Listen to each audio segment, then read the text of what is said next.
Hello, everybody. Nice to see you. I just wanted to record a video real quick. I've been watching a lot of different content that I enjoy, thinking a lot, reading some different books on Audible. Can't take credit for physical books because I've been doing more so um, reading on uh, the application during drives and things like that. Hopefully you can hear me enough through this microphone. I like this microphone. It produces a little bit better sound quality than does the internal speakers. There's Sage, you can see her running around. So I just wanted to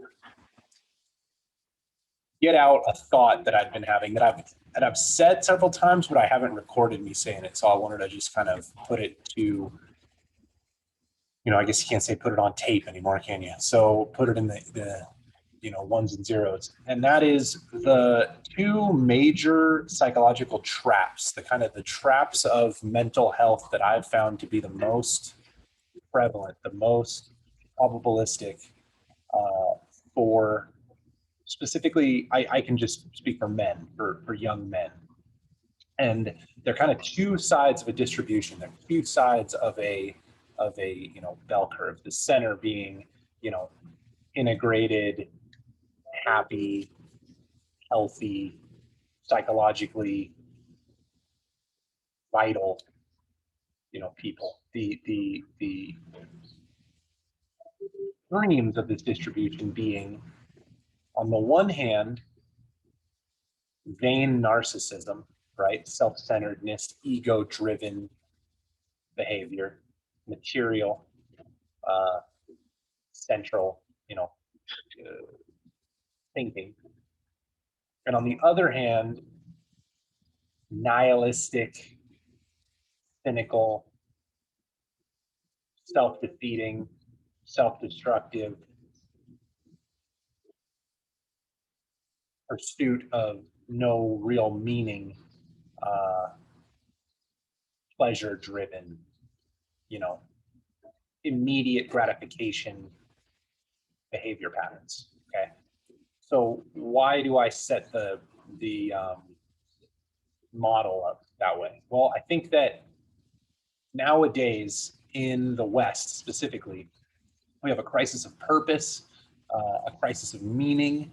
Tyler Durden in Fight Club said it better than I can. We have no great war. We have no great depression. Our great war is a spiritual one. Our great depression is our lives. We're all raised up to think that we're going to be rock stars and movie stars and billionaires.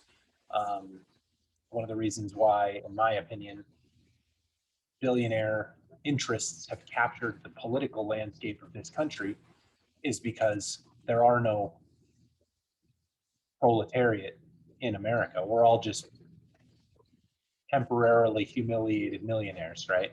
We all have these aspirations that are really part of that ego-driven, self-centered vanity that our ideas are the right ones, our virtues are of the highest order, our goals are audacious, our glory is what matters, right? And that's a really shallow way to live. I know because I've been there. I set this model up because I've occupied both of these mental spaces for years at a time, on and off. But I've definitely inhabited these two places.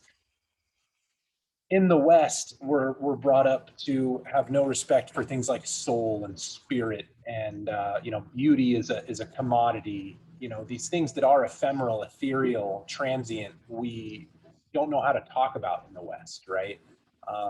Where in the East, things like breath and meditation and attention and flow and energy and these things are very seriously taken. In the West, we don't know how to speak about it because we have this reductionist materialist. There's a little baby. Hey, it's a little baby time. She's in the activity center. Uh, in the West, we don't really know how to talk about that. So I think it leads a person to one of these two fallible states. Um, it's really a search for meaning that leads a person on this path towards, you know, I think eventually if the person becomes balanced in the middle. But if there's no external meaning, then a person either finds meaning only in themselves, in their own self-image, in their own uh, grandeur, and they become, egomaniacs. Like I would argue, Richard Branson and Jeff Bezos are, these billionaires that have made their money and now are interested in publicity stunts. My 2 cents, take it with a grain of salt.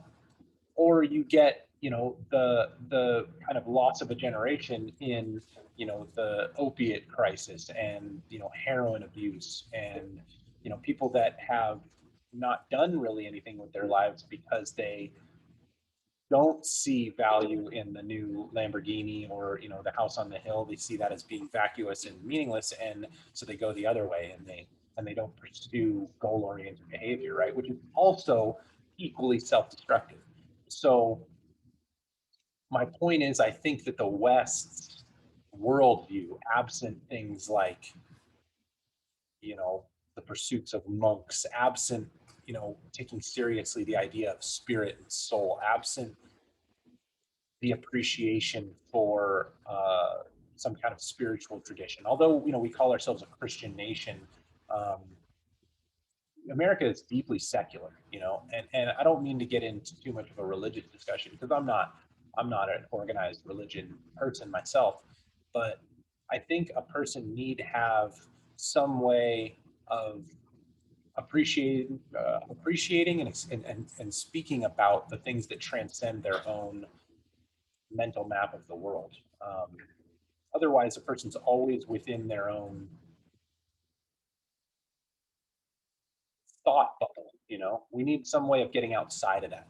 Now, I would argue plant medicines like cannabis and DMT and psilocybin are ways of doing that. And this is not some one crazy guy's opinion. These are things that have been in the shamanic tradition for longer than there have been recorded history. I mean, literally time immemorial or immemorium or however one says that, for longer than we have recorded history, the tradition of visionary states and storytelling and altered states of consciousness has been a part of the human experience. Really brilliant people have posited, like Terence McKenna, that the human's relationship with psilocybin mushrooms, specifically called the stoned ape theory, is what actually brought about the revolution in consciousness something like 100,000 years ago, when we went from small hunter-gatherer groups to being able to have larger civilized societies. So I think the West's lack of an appreciation for altered states of consciousness and the transcendence of the self through awe, through mysticism, have set us up in this country and in the West in general for a real crisis of purpose, of meaning, and of mental health.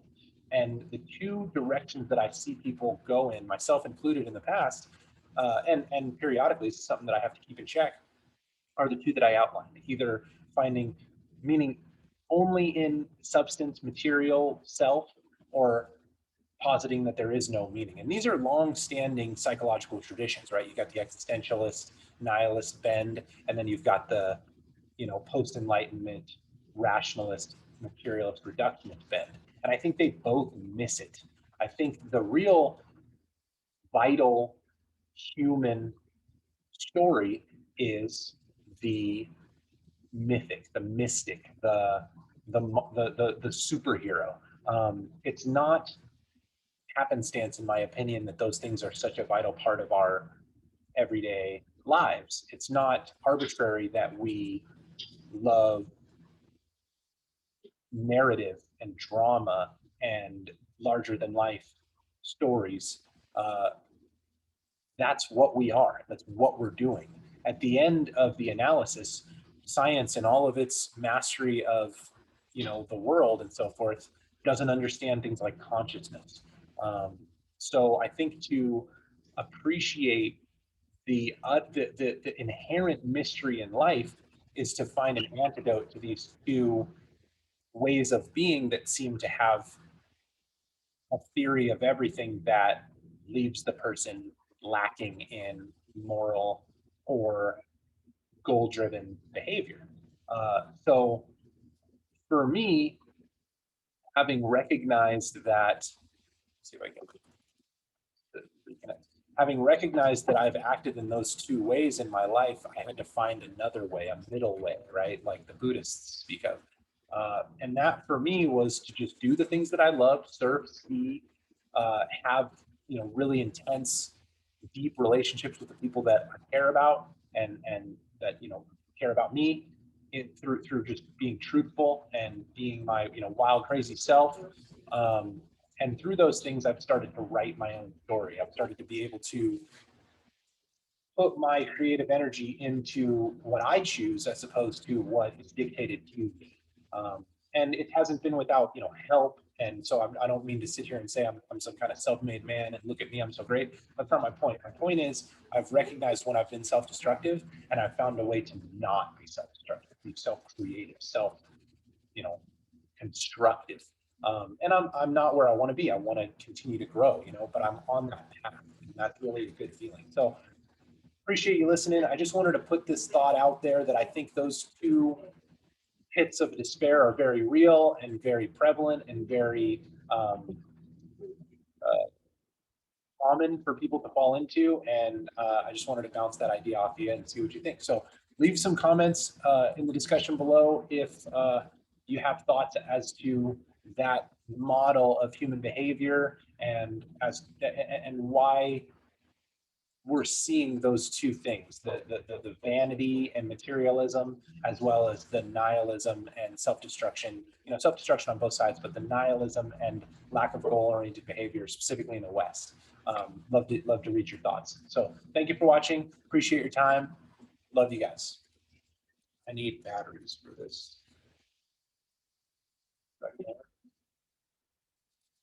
No? Is that good?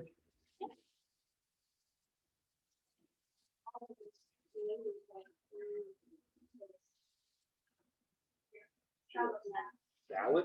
Yeah, and he's always just super good salad. Are you not? You're not going to go before I go then? No, probably.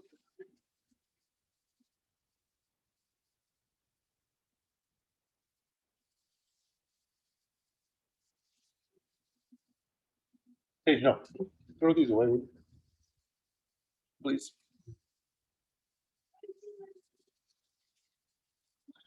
Throw those batteries away. It's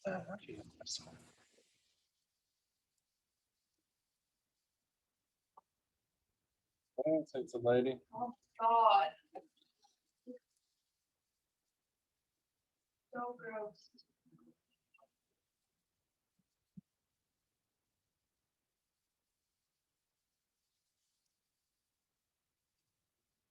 Okay.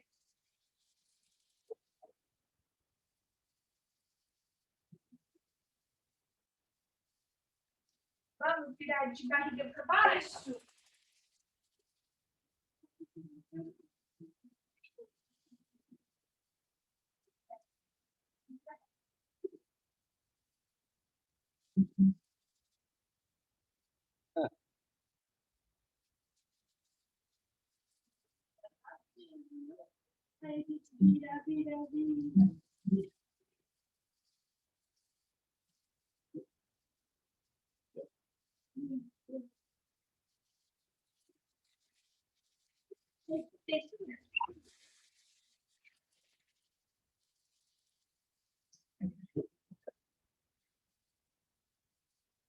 What the fuck?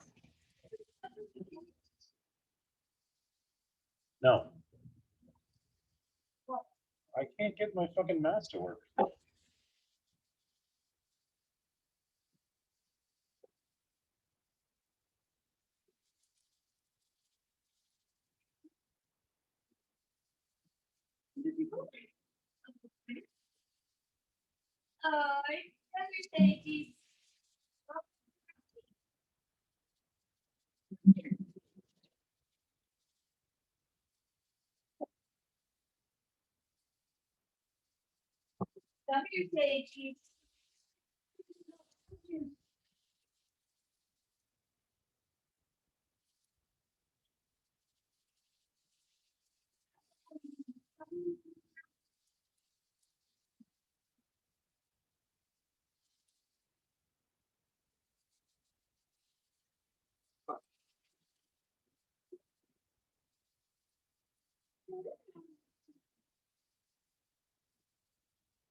that